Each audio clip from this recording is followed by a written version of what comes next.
Hello friends, mini tax capsules में मैं आप लोगों का स्वागत करता हूं। आज का हमारा टॉपिक है कैश ट्रांजैक्शंस को कब हमें मना करना है ताकि ना कोई टैक्स नोटिस पेनल्टी का झंझट हो और ना ही कोई खर्चा डिसअलाउ हो। हम इसे डिटेल में भी समझेंगे और लास्ट में समरी में भी समझेंगे। अगर आप इस प्रेजेंटेशन को डाउनलोड करना चाहते हैं तो आप हमारे मिनी टैक्स कैप्सूल्स की वेबसाइट से डाउनलोड भी कर सकते हैं। सबसे पहले हम बात करेंगे कैश रिसिप्ट्स की। दोस्तों, जब भी आपको कैश रिसीव करना हो 2 लाख या उससे अधिक किसी एक सिंगल डे में या फिर किसी एक सिंगल ट्रांजैक्शन से रिलेटेड या फिर कोई एक ऐसा इवेंट या ओकेजन हुआ हो जिसके रिगार्डिंग मल्टीपल ट्रांजैक्शन भी हो, तो प्लीज ऐसा मत करना। अगर आपने 2 लाख या उससे अधिक कैश रिसीव किया तो जितना भी आप कैश रिसीव करोगे पूरी पेनल्टी के रूप में आपको देना होगा। अब बात करते हैं कैश पेमेंट्स की। अगर आप बिजनेस करते हैं तो ध्यान रखिएगा, अगर आपने 10,000 से ऊपर किसी को भी कैश पेमेंट किया तो वो खर्चा बिजनेस में अलाउ नहीं होगा। हाँ, अगर गुड्स कैरियर से रिलेटेड है, फ्लाइंग हायरिंग से रिलेटेड, देन आपका ये जो 10,000 की लिमिट है वो 35,000 हो जाती है। क्या इसके कोई एक्सेप्शन है? दोस्तों बिल्कुल एक्सेप्शन है। रूल 6DD ने 11-12 लंबी लिस्ट एक्सेप्शन की दे रखी है, बट हमने यहाँ पे एग्जांपल्स के रूप में कुछ एक लिए हैं। जैसे कि अगर आप आरबीआई, बैंक, गवर्नमेंट, एलआईसी या फिर कोई एग्रीकल्चर या फॉरेस्ट प्रोड्यूस को परचेज करने के लिए 10,000 या उससे ऊपर का पेमेंट करते हैं तो ऐसे केस में डिसअलाउंस नहीं होगी। अब बात करते हैं कैपिटल एक्सपेंडिचर की। मान लीजिए आप एसी लेके आए और आपने उसे इंस्टॉल किया, उस एसी का आपने कैश में 30,000 पेमेंट कर दिया, तो ऐसे केस में उस एसी को जो आपने अपने फैक्ट्री में या ऑफिस में इंस्टॉल किया है उस पर आपको डेप्रिसिएशन नहीं मिलेगा। सो कैपिटल एक्सपेंडिचर में भी ध्यान रखना है, 10,000 की लिमिट है। नेक्स्ट है लोन को जब आप एक्सेप्ट करते हैं और उसे रीपेमेंट करते हैं, तो ऐसे केस में ध्यान रखिएगा 20,000 या उससे अधिक हमें कैश में ना तो लोन लेना है ना ही उसका रीपेमेंट करना है। अगर ऐसा किया तो जितना भी अमाउंट आप लोन एक्सेप्ट करो, रीपेमेंट करो 20,000 से ऊपर, पूरा का पूरा पेनल्टी के रूप में आपको देना होगा। अब हम बात करेंगे डिडक्शंस की। जब भी आप हेल्थ इंश्योरेंस प्रीमियम पे करें तो ध्यान रखिएगा आपको उसे किसी ऑनलाइन मोड के थ्रू ही पेमेंट करना है या अकाउंट पे चेक के थ्रू ही पेमेंट करना है। अगर आपने कैश के थ्रू पेमेंट किया तो जितना भी पेमेंट करोगे उसका कुछ भी डिडक्शन आपको नहीं मिलेगा। पर हाँ, प्रिवेंटिव हेल्थ चेकअप का आप कैश में पेमेंट कर सकते हैं जिसकी मैक्सिमम डिडक्शन 5,000 रुपीज मिलती है।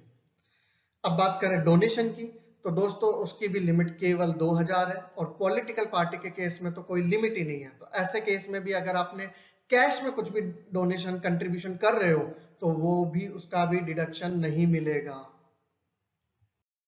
अब क्या कैश विड्रॉल पे टीडीएस है? तो दोस्तों कुछ ऐसा सिनेरियो है जिसमें टीडीएस कटता है। अगर आप 1 करोड़ से अधिक का कैश विड्रॉ करते हैं तो बैंक या पोस्ट ऑफिस जो भी होगा आपका 2% टीडीएस डिडक्ट करेगा।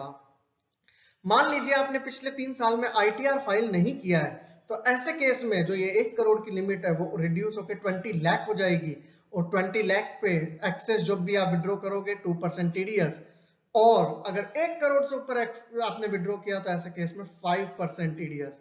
तो दोस्तों ध्यान रखिएगा, जब भी कैश विड्रॉ करें लिमिट के अंदर ही करें, कम से कम कैश में ट्रांजेक्शन करें और आईटीआर जरूर फाइल करें।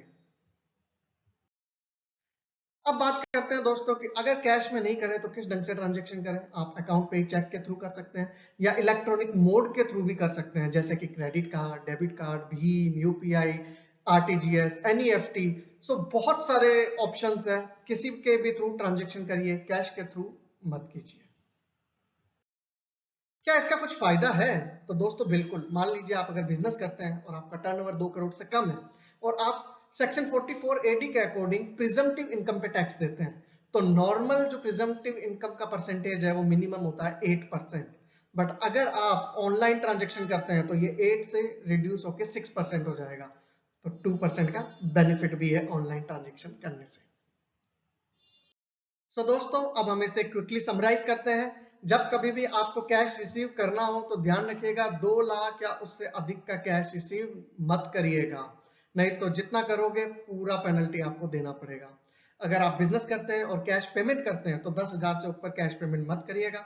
रिवेन्यू एक्सपेंडिचर है, पूरा डिसअलाउ हो जाएगा। और कैपिटल एक्सपेंडिचर है तो उस पर कुछ डेप्रिसिएशन आपको नहीं मिलेगा।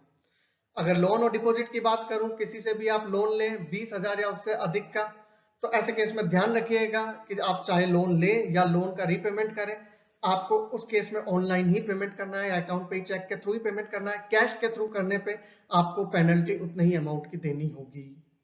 अगर मैं चैप्टर 6A की डिडक्शन की बात करूं, तो हेल्थ इंश्योरेंस प्रीमियम और पॉलिटिकल पार्टी, ऐसे केस के अंदर ध्यान रखिएगा, आप अगर कैश में कुछ भी करते हो पेमेंट, आपको उसकी डिडक्शन नहीं मिलेगी।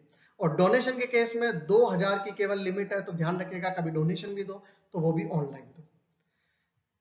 और वापस से हम क्विकली समराइज करते हैं, अगर जब भी कैश विड्रॉ करो ध्यान रखिएगा 1 करोड़ से ऊपर आपका टीडीएस कटेगा 2% से।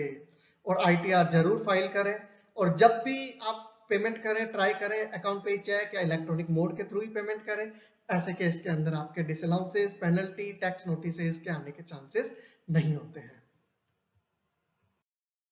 दोस्तों, अगर आपको ये पूरा प्रेजेंटेशन अच्छा लगा और आप इसका डिटेल में आर्टिकल पढ़ना चाहते हैं, तो आप हमारे मिनी टेक्स कैप्सूल वेबसाइट पे जा सकते हैं। वहां से आर्टिकल भी पढ़ सकते हैं, इस प्रेजेंटेशन को डाउनलोड भी कर सकते हैं। अगर आपको ये प्रेजेंटेशन अच्छा लगा हो तो प्लीज लाइक, शेयर और सब्सक्राइब जरूर करिएगा। और ये वीडियो एजुकेशनल पर्पस के लिए है, ध्यान रखिएगा। And thank you so much for your support. Many thanks.